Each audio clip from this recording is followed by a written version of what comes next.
जी नमस्कार साथियों, स्वागत है आप सबों को आपके अपने YouTube channel RS diamond official में। साथियों कैसे हैं आप लोग? आशा करता हूं आप लोग अच्छे होंगे। साथियों आज का वीडियो आपके लिए काफ़ी ज़्यादा महत्वपूर्ण है, क्योंकि जिसका डर था आज वही देखने को मिल रहा है कि बिहार में टीचर बहाली का जो चौथा चरण आने वाला था। इससे पहले एसटीईटी परीक्षा को लेकर के तो हरी झंडी मिल ही चुकी थी। अब फिर से जो है बिहार टीईटी परीक्षा, जी हाँ साथियों, जो 1 to 5 और 6 to 8 का आयोजन जो होगा, इसको लेकर के बिहार विद्यालय परीक्षा समिति के माध्यम से हरी झंडी दे दी गई है। लेकिन समस्या यह है कि आखिर इन परीक्षा में परीक्षा हो इसके लिए कोई डर नहीं है। लेकिन सबसे बड़ा सवाल तो यह है कि आखिर इसमें वैसे अभ्यर्थी जिन्होंने पहले से सीटेट परीक्षा पास कर रखा है उनके लिए यहाँ पर क्या कुछ होने वाला। जी हाँ साथियों, जान करके आप भी हैरान होंगे। जब वीडियो में पूरी बातें आप जानेंगे, पूरी अपडेट में आप लोग को बताऊंगा, तब पता चलेगा आखिर वैसे अभ्यर्थी जिन्होंने सीटेट परीक्षा पहले से 1 to 5 या 6 to 8 क्वालिफाई कर रखा है उनके लिए क्या कुछ बड़ा जो है समस्या होने वाला है। साथ में अगर बीटेट का आयोजन होता है तो ऐसे में अन्य राज्य के शिक्षक अभ्यर्थी को मौका दिया जा सकता है क्या? साथ में अपियरिंग वाले अभ्यर्थी को भी लेकर के बातें करेंगे। लेकिन सबसे बड़ा और सबसे महत्वपूर्ण सवाल ये है कि टीआरई 4 से पहले अगर बीटीईटी परीक्षा 2025 का अगर आयोजन हो गया तो ऐसे में वैसे अभ्यर्थी जो शिक्षक बहाली की आस में हैं उन लोगों को लेकर के आखिर कट ऑफ में कितना ज्यादा उतार चढ़ाव देखने को मिलेगा, इसके संदर्भ में भी हम लोग बात करेंगे। कुल मिलाकर साथी जो है बिहार सरकार शिक्षा विभाग के माध्यम से बिहार विद्यालय परीक्षा समिति के को दिए गए दिशा निर्देश के अधीन हम लोग तमाम महत्वपूर्ण बातों को लेकर के चर्चा करेंगे। तो आइए वीडियो को शुरुआत करते हैं। इससे पहले अगर आपने अभी तक चैनल को सब्सक्राइब नहीं किया है तो कर लीजिए, साथ में घंटी के आइकन को जरूर ही प्रेस कर दीजिए। साथियों बिहार में शिक्षक बहाली का चौथा चरण आने वाला है। चूंकि टीआरई 3 तक फाइनली जो है बहाली हो चुका है और इन सभी को नियुक्ति पत्र दे करके अब जो है इन लोगों को विद्यालय में आसीन किया जा रहा है। इस समय सबसे बड़ा सवाल है कि आखिर बीटीटी परीक्षा 2017 में जो आयोजन हुआ था उससे पहले 11 में आयोजन हुआ था, इसी प्रकार से बीटीटी परीक्षा 2025 में भी आयोजन होने जा रहा है। ऐसे में सबसे पहले वैसे अभ्यर्थी जो बीटेट परीक्षा में भाग लेकर के अपना कैरियर जो है शिक्षक के रूप में अपना योगदान देना चाहते हैं, वैसे उन लोगों को लेकर के बात कर लें। योग्यता, अर्हता और किस प्रकार से चर्चा हुआ था। पहले बीटेट जो 2017 में जो आई थी बीटेट परीक्षा को लेकर के, तो सबसे पहले इसके बारे में जान लेते हैं। या फॉर्म भरने की तारीख इसमें क्या कुछ था। तो बिहार टीटी परीक्षा 2017 के लिए फॉर्म भरने की प्रक्रिया 6 अगस्त 2017 से शुरुआत हुई थी और 25 अगस्त 2017 तक फॉर्म भरने की प्रक्रिया इसकी चली थी। उसका परीक्षा का जो आयोजन हुआ था 23 जुलाई को यह परीक्षा जो है आयोजन हुआ था बीटेट का, और खास करके इसमें 1 to 5 और 6 to 8 वाले अभ्यर्थी को लेकर के इसमें बैठने का मौका दिया गया था। ऐसे में रिजल्ट की घोषणा को लेकर अगर बात कर लें तो बीटेट परीक्षा 2017 में रिजल्ट की घोषणा 31 दिसंबर 2017 को घोषित किया गया था। और सर्टिफिकेट कब मिली थी, तो सर्टिफिकेट मिलने की तारीख को अगर लेकर बात कर ले तो परीक्षा पास करने के बाद उम्मीदवारों को सर्टिफिकेट 2018 में दिया गया था। हालांकि इसकी डेट की अभी कोई पुष्टि नहीं है कि किस डेट में दी गई थी, चूंकि सभी जिलों में अलग अलग तरीके से प्रदान किया गया था। यानी उनके डीएम कार्यालय के माध्यम से या तमाम जो मुख्यालय बनाए गए थे वहां से के माध्यम से सभी अभ्यर्थियों को सर्टिफिकेट प्रदान की गई थी। कुल मिलाकर 2017 का प्रारूप ऐसा था। लेकिन अगर बीटेट 2025 होने जा रही है तो इसका क्या कुछ प्रारूप होगा, इसमें कौन कौन से अभ्यर्थी फॉर्म भरेंगे, किस प्रकार से योग्यता अर्हता होगी और क्या कुछ बड़ा बदलाव है, पूरी जानकारी साथी आज आपको मिलने वाला है।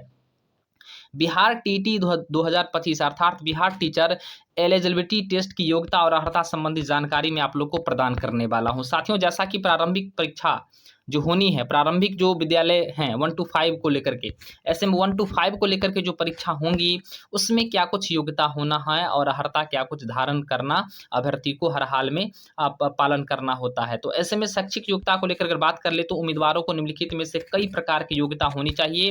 पहला तो यह होना चाहिए कि 12th के साथ साथ उनको जो है 2 वर्षीय डीएलएड उनका होना चाहिए। जी हाँ साथी, 50% अगर आपके मार्क्स हैं 12th में, अगर आपने डीएलएड कर रखा है तो फाइनली 1 to 5 में फॉर्म भरने के लिए आप एलिजिबल हैं। या नहीं तो 12वीं कक्षा में हायर सेकेंडरी में 45% के साथ साथ आपको एनसीटी द्वारा जो 2 वर्षीय कोर्स यानी 45% भी है तो आप एलिजिबल हैं इस फॉर्म को भरने के लिए, 50% भी है तो आप एलिजिबल हैं। साथ में यहाँ पर एनआईओएस वाले जो भी अभ्यर्थी है यानी national institute of open schooling से जिनका भी डीएलएड है बिल्कुल वो सारे के सारे अभ्यर्थी एलिजिबल है। अब बात कर लेते हैं यहाँ पर 6 to 8 को फॉर्म भरने के लिए आपके साथ ग्रेजुएशन भी होना जरूरी है। ग्रेजुएशन के साथ बीएड है तो भी फॉर्म भर सकते हैं। अगर आपके साथ ग्रेजुएशन के साथ डीएलएड है तो भी आप आसानी से इस फॉर्म को भर सकते हैं। अब सवाल ये है कि आखिर ये तो योग्यता रहा, अर्हता रही, लेकिन अब तमाम महत्वपूर्ण चीजों को लेकर के बात करेंगे। 6 to 8 को लेकर के देखेंगे तो 6 to 8 की जो शैक्षिक योग्यता है अभ्यर्थियों को इस प्रकार से होना चाहिए।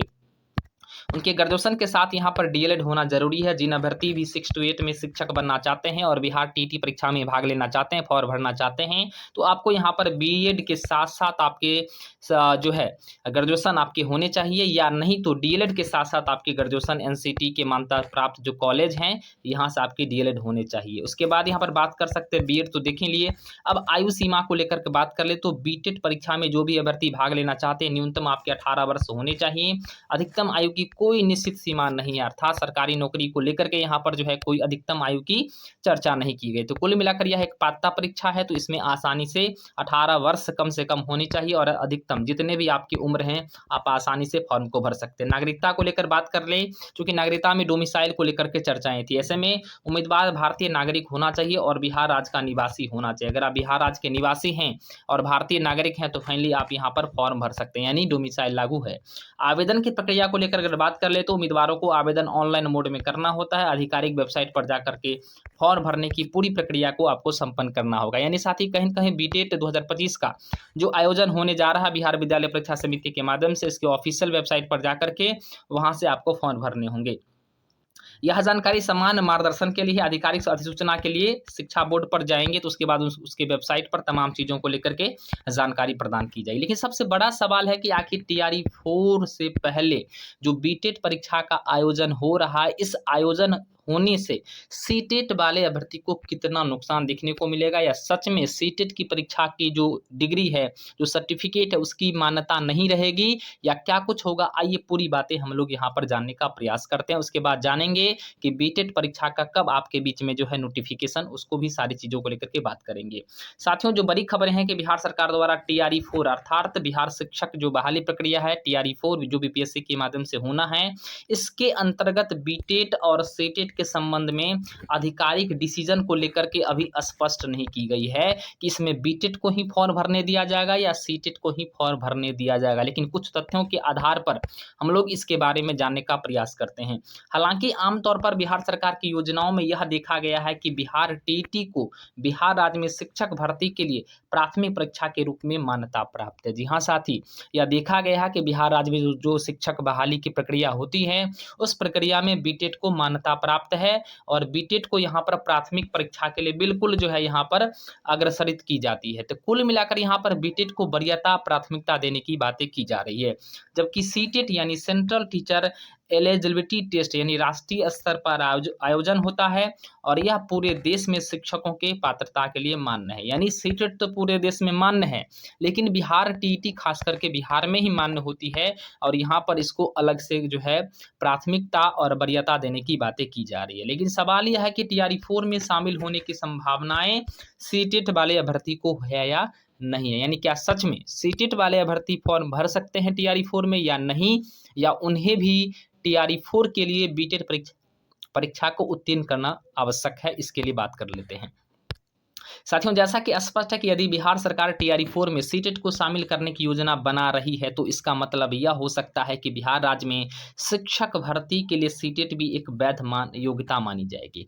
यानी अभी स्पष्ट नहीं है कि अगर टीआरई 4 होता है तो इस टीआरई 4 में आपको बीटेट वाले और सीटेट वाले को लेकर के जो बड़ा कन्फ्यूजन है, क्या सभी अभ्यर्थी वैसे जो सीटेट पहले से क्वालिफाई है उन्हें भी बीटेट का फॉर्म भरना होगा, बीटेट परीक्षा देनी होगी, अगर उत्तीर्ण होते हैं तो ही टीआरई 4 में एलिजिबल होंगे या नहीं होंगे। देखिए स्पष्ट है कि यहाँ पर सीटेट को शामिल करने की योजना बना रही है, तो इसका मतलब यह हो सकता है कि बिहार राज्य में शिक्षक भर्ती के लिए सीटेट भी एक वैध मान्यता या वैध डिग्री मानी जाएगी। इससे उन उम्मीदवारों को भी लाभ होगा जिन्होंने सीटेट उत्तीर्ण किया और उन्हें बीटेट उत्तीर्ण करने की कोई आवश्यकता नहीं होगी। जी हाँ साथ ही यहाँ पर स्पष्ट है कि अगर बिहार सरकार चाहेगी तो सीटेट वाले अभ्यर्थियों को आसानी से टीआरई 4 में आवेदन करने दिया जाएगा।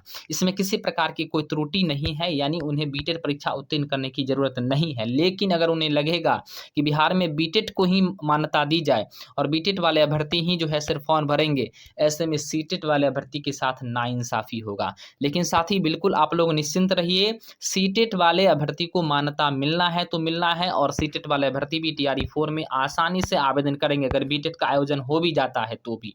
लेकिन इससे पहले मैं एक चीज़ और आप लोग को बता दूं कि बीटेट अभी भी बिहार राज्य में प्राथमिक और उच्च प्राथमिक स्कूल यानी 1 to 5 और 6 to 8 के शिक्षक बनने के लिए एक आवश्यक परीक्षा माना जाता है। अगर आप बिहार में शिक्षक बनना चाहते हैं तो बीटेट 1 to 5 और 6 to 8 एक आवश्यक परीक्षा है। सीटेट की स्वीकृति टीआरई 4 में शामिल होने पर बिहार में शिक्षक भर्ती प्रक्रिया को सरल बनाया जा सकता है। जी हाँ साथी, अगर टीआरई 4 में सीटेट को अगर शामिल कर लिया जाता है तो बिल्कुल इस तरीके से सभी अभ्यर्थी को मौका मिल जाएगा। अभी तक इसकी कोई पुष्टि नहीं हुई है कि, और यह बिहार सरकार द्वारा जारी होने वाली आधिकारिक सूचना पर निर्भर करेगा, यानी डिपेंड यह करेगा कि बिहार सरकार क्या चाहती है। चूंकि इलेक्शन का वक्त है, चुनाव का समय है, और चुनाव के इस वक्त में आप समझते हैं कि सीटेट वाले अभ्यर्थियों के साथ नाइंसाफी नहीं होगा।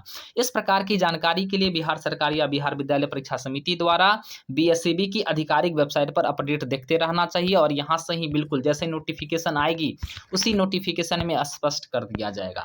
अब सवाल ये है कि आखिर वैसे अभ्यर्थी जिन्होंने सीटेट क्वालिफाई कर रखा है उन्हें क्या करना चाहिए। साथ ही अगर आप सीटेट क्वालिफाई कर रखे हैं तो आपको चिंता करने की बात नहीं है, लेकिन अगर आपको इच्छा है कि मैं बीटेट परीक्षा में भी बैठूं और इस एग्जाम को भी क्रैक करूं तो आसानी से आपको वेलकम है, आप आसानी से इसमें भाग ले सकते हैं। अब बात करते हैं कि यह बीटेट की परीक्षा आपको कब देखने को मिलेगा। तो साथियों, बिहार टीटी 2025 का आयोजन कब होगा, यह सबसे बड़ा सवाल है।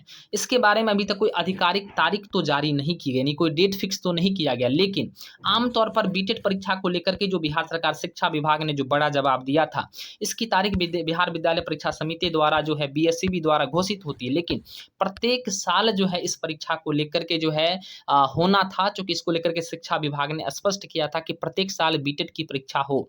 ऐसे में 2017 के बाद जो है बीटेट की परीक्षा आयोजन नहीं हुआ है।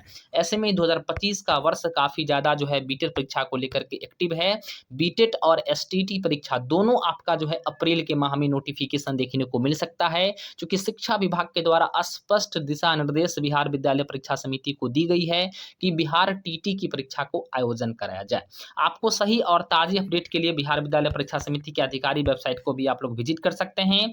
और खास करके मैं आप लोग को बता दूं कि आप लोग का क्या राय विचार है, आप कमेंट करके बताइए कि सच में टीआरई 4 से पहले बीटेट का आयोजन सही माना जाएगा या गलत। चूंकि बीटेट का आयोजन होने से काफी संख्या में भर्ती क्वालिफाई भी होंगे और कट ऑफ में भी उतार चढ़ाव देखने को मिलेगा। साथ में मैं आप लोग को बता दूं कि सीटेट वाले अभ्यर्थी को मौका देना चाहिए या नहीं देना चाहिए टीआरई 4 में, इसको भी लेकर के आप लोग कमेंट करके बताइए। और बीटेट और सीटेट में क्या अंतर है, इस प्रश्न का भी अगर आपके पास जवाब है तो कमेंट करके बताइए। जय हिंद, वंदे मातरम। एक नए वीडियो के साथ पुनः हम लोग मिलेंगे।